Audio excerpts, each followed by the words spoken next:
Two amazing players. And I'm just going to make sure that we go. So, let's just get everything up here. There we go. So, ladies and gentlemen, without further ado, we have our first player here on merry-go-round in the 6 o'clock position, playing for Evil Geniuses.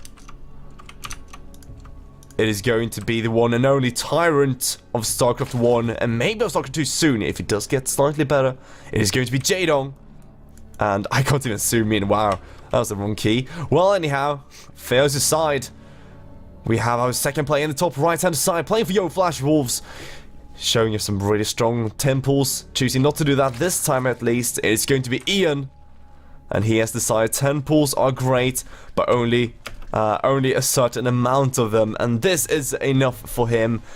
Of course, now, if I was Jaedong, I would be a bit more secure.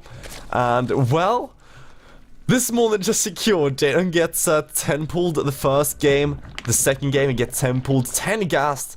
And he says, you know what, okay, you try to go for 10 pull baning on me. Well, I'm going to 10 pull baning you in that case as well.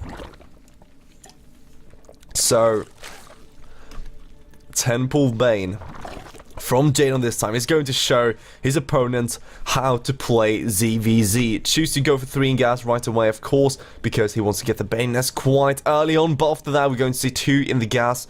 And he's just going to go right for Ian's mineral line. And it's all about that splitting that I talked about. All about that splitting, which is so important. But, of course, this is such a small map. So Ian will see this coming right away. We'll see the links. And if you're good enough with your link timings, you should know exactly what build this is. If you remember the clock and when those links leave the base, you should know that this is 10 pull. Of course, you can go in with a...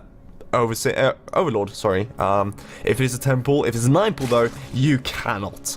So right now Ian does hesitate a bit because it could be a 9 pull as well, because it's a very similar timing, you know, you just add one more drone in between, so the timing of the links can be very similar.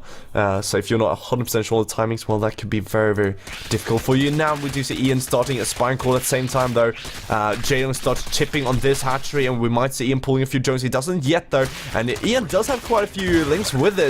We'll have a few more than Jaedong. Jaedong right now trying to just get out his own here, but he should be morphing a few banings quite soon. He's not doing it yet though, which is buying Ian a lot of time. Jaedong, wow, those banings.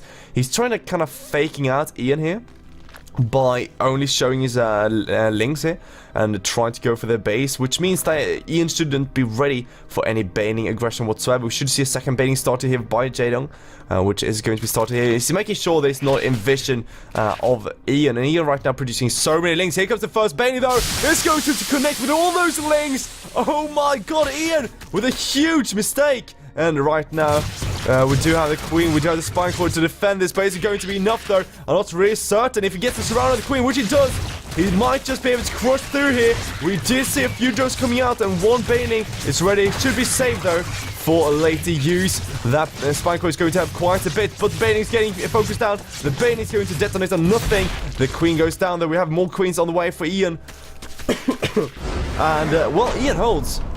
He does get the Spine Cord down.